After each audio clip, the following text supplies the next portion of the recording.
Alexandre Adler, on est en 2020, c'est dans une demi-décennie. Au fond, selon vous, quelles sont les principales mutations qu'on peut imaginer pour les États-Unis et au fond, quelles sont les constantes qui vont demeurer en matière d'économie, en matière de politique et en matière de culture?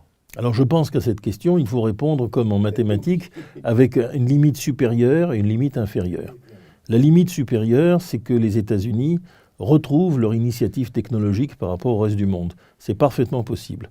Et en particulier, les États-Unis ont une avance dans la course à l'espace, qui est tombée un peu en capilotade à cause des insuffisants financements, mais cela peut venir, notamment si des financements privés, comme on le voit actuellement, viennent aider les financements publics de la NASA, et je ne serais pas étonné que les États-Unis remportent dans ce domaine des succès spectaculaires.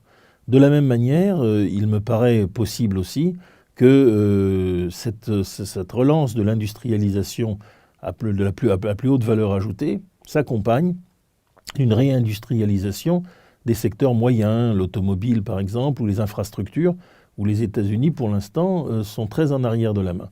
Et il n'est pas impossible dans ces conditions qu'un climat de consensus plus important s'établisse, notamment parce que la question raciale, sous toutes ses formes, est en train de trouver un début de solution sur la population noire et américaine, sans aucun doute. Les latinos, dans bien des États, la Floride, le Texas, donnent déjà des signes d'intégration plus importants. C'est la limite supérieure.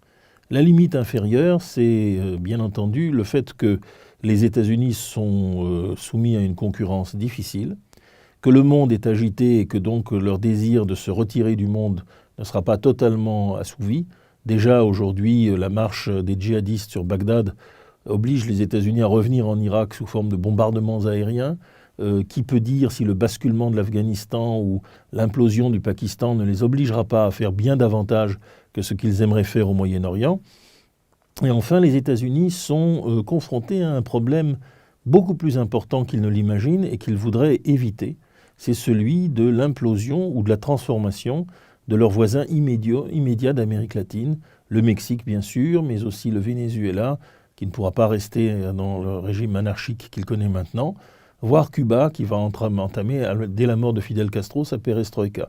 Il est possible que l'absorption des États-Unis par les problèmes latino-américains coûte quelque chose, et surtout l'immigration sauvage, là, est un problème que les Américains n'ont pas résolu, loin s'en faut. Ce n'est pas les barbelés de la frontière de l'Arizona qui résolvent le problème, surtout si les tensions politiques internationales demeurent si élevées.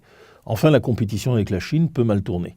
Et là, bien sûr, c'est une question qui obsède les Américains parce que de la nature de leur relation avec le coprince chinois dépend le niveau des budgets militaires, des engagements extérieurs. Évidemment, ni les Chinois ni les Américains n'ont intérêt à faire monter cet engagement. Il reste que les forces de frottement, comme on l'a vu à la veille de la guerre de 1914, parfois oblige à des choses qu'on n'avait pas prévues. Ça, c'est la limite inférieure. Eh bien, construisons le modèle moyen, c'est-à-dire que les Américains resteront la première puissance technologique de la planète. Ils peuvent améliorer sensiblement leur balance commerciale et revenir dans des secteurs comme l'automobile ou les infrastructures qu'ils avaient négligés, mais ils auront probablement plus de problèmes internationaux qu'ils n'imaginaient. Merci beaucoup Alexandre Adler.